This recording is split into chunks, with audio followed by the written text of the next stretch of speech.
నమస్కారం స్వామీజీ. ప్రకృతి గురించి తెలియజేస్తానన్నారు, కొంచెం ప్రకృతి గురించి చెప్తారా?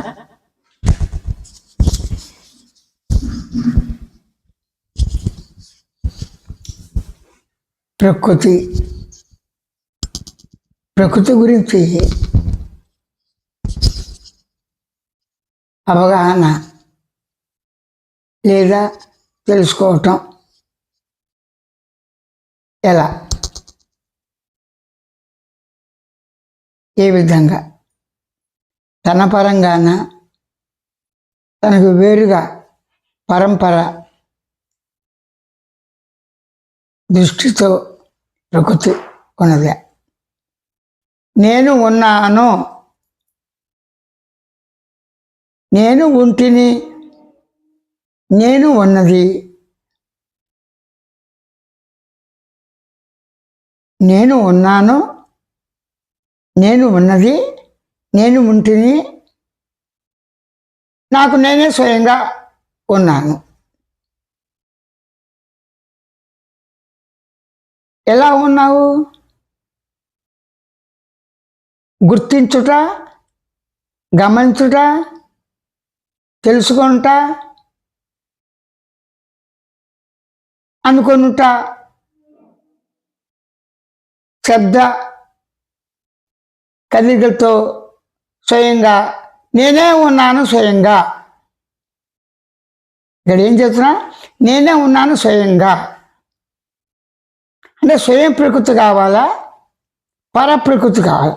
అంటే నీకు వేరుగా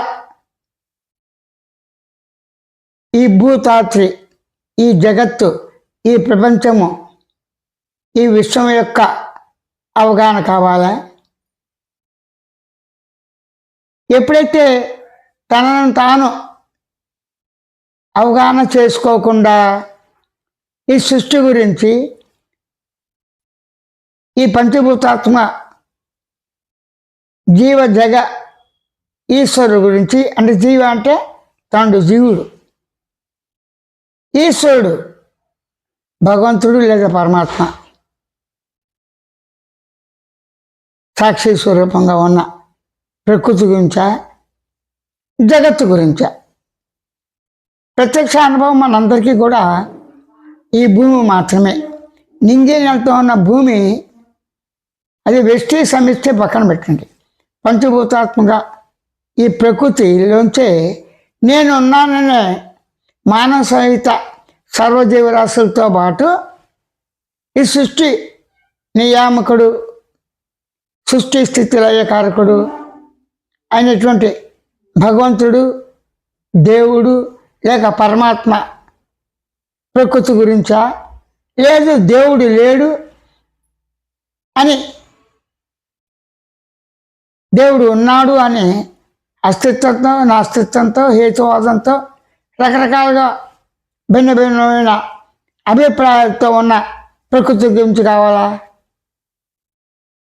ఏది ప్రధానం, ఏది అప్రధానం? ఎక్కువ మంది దృష్టిలో అన్నిటికన్నా ప్రేమించేది ఈ జగత్తునే, ఈ ప్రకృతిని. ఈ ప్రకృతి యొక్క నీతి ఒక క్రమపద్ధతిగా దేశకాల వస్తువులతో పరిణామంతో వికారం. అంటే ఏంటి వికారం చెందడం? అంటే పరిణామం.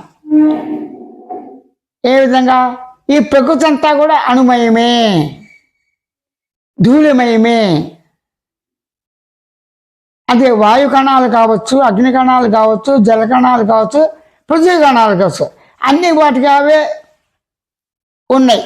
ఆ ఏర్పాటు సహజంగా ప్రకృతి నీత, లేదా ప్రకృతికి ఆధారంగా అధిష్టానంగా ఓ పరమాత్మ, ఒక ఆత్మ, ఏకాత్మ, ఓ పరమేశ్వరుడు సగుణ రూపంగా నిర్గుణ రూపంగా ఉన్న ఆ ఈశ్వర తత్వమా ప్రకృతి? లేదు ఈ జడచేతన ప్రకృతి ఉంది, ఈశ్వరుడు లేడు అంటే పరమాత్మ లేడు, దేవుడు లేడు, ఆయన ఉన్నా లేకపోయినా ఆయన అవసరం మనకి లేదు, ఈ ప్రకృతి ఉంటేనే మనం ఉన్నాము, ఈ భూమి సస్యశ్యామలంగా సర్వ సంపదలతో సర్వ వనరులతో ఉన్నట్లయితే ఈ ప్రకృతిలో ఈ భూమిలో పుట్టి పెరిగి లయించే సమస్త ప్రాణికోటితో సహా మానవుడు మానవ సహితంగా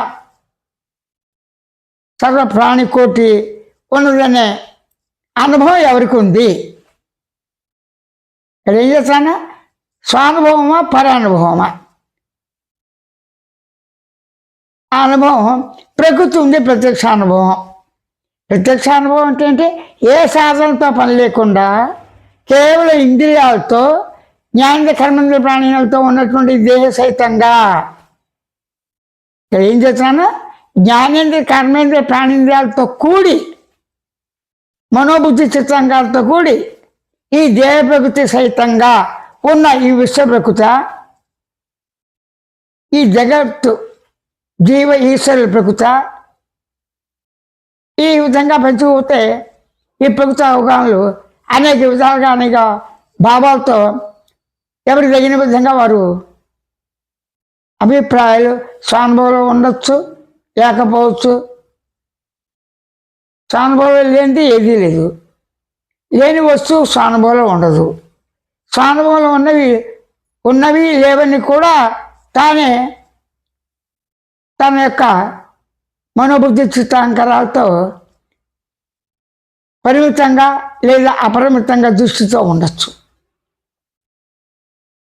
క్లుప్తంగా చెప్పాలంటే నేను ప్రకృతి అంటే నేను ఉన్నాను అన్నిటికన్నా ప్రియమైంది ఇష్టమైంది ఎవరు?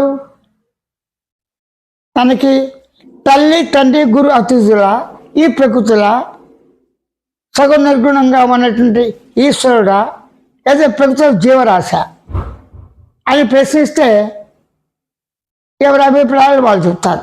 దాని ప్రకారంగా అనేక పద్ధతులు సిద్ధాంతాలు వ్యక్తిగతంగా అనుభవం ఉన్నవి అయినప్పటికీ వేరు వేరు భావాలతో వేరు వేరు ఆలోచనతో వేరు వేరు సంకల్పాలతో వేరు విధంగా తనకు వేరుగా ఉన్నాయని తానే సర్వమని ఈ విధంగా భిన్న భిన్న అభిప్రాయాలతో అవగాహన కోకోలుగా అన్ని జాతి మత కోలాలతో ఉన్నటువంటి మానవుల యొక్క ఆచారాల్లో ఒక భాగంగా ఉన్నాయి లేవు అన్న దానికన్నా మానవుడు యొక్క ఆచారాలని భావాలని మతాలని జాతి ఈ అన్ని రకాలు కూడా మానవుడి యొక్క మానవ సంఘం గురించే మానవుడు ఏర్పాటు చేసుకున్నది మాత్రం వాస్తవమే. ఎందుకంటే మానవుడిగా తన దేహం ఉన్నది. దేహం ప్రత్యక్ష అనుభవమే. దేహేంద్రియ జ్ఞానేంద్రియ కర్మేంద్రియ ప్రాణేంద్రియ కూడి పంచభూతాలతో కూడిన ఈ దేహం అనుభవంలో ఉన్నదా లేదా? ఈ దేహ ప్రకృతి అనుభవంలో ఉంది అంటానికి నేను ఉండాలి. అనుభవం లేదని చెప్పడానికి కూడా నేను ఉండాలి. దేహం ఉన్నది లేదని దేహం తను తాను గ్రహించుట, గమనించుట, తెలుసుకుంటా, శబ్దం చేయుట, అనుకుంటా మొత్తం అవిభాజ్యంగా తను తాను తెలుసుకుంటా, గుర్తించడం, గమనించడం లక్షణం కానరాదు అని ఈ మాట్లాడేవాడికే తెలుస్తుంది. అనుభవంలో ఉన్న వాటిని ప్రత్యేకించి వాతార్కాలతో శాస్త్రజ్ఞానాలతో అనేక విధాలుగా రుజువులు చూపిస్తూ ప్రకృతి పరంగా రకరకాల యొక్క ఎగ్జాంపుల్స్తో రకరకాల ఉదాహరణలతో చెప్పడం జరుగుతుంది. నేనున్నాను అన్నవాడికి స్వయం అనుభవం. నేను శబ్దం, నేను ధ్వని, నేను కదలిక, నేను చలనం సహితంగా భావం అనుకునేవాడిగా అనుకునే భావం స్వయం గమనికతో, స్వయం స్మృతితో, స్వయం జ్ఞానంతో, స్వయం తెలివితో, స్వయం ఎరుగుతో, స్వయం స్పృహతో, సామాన్య తెలివితోనే తనకు మాత్రమే ఉన్నది. మానవుడికి మాత్రమే నేనున్నాననే స్పృహ ఉన్నది.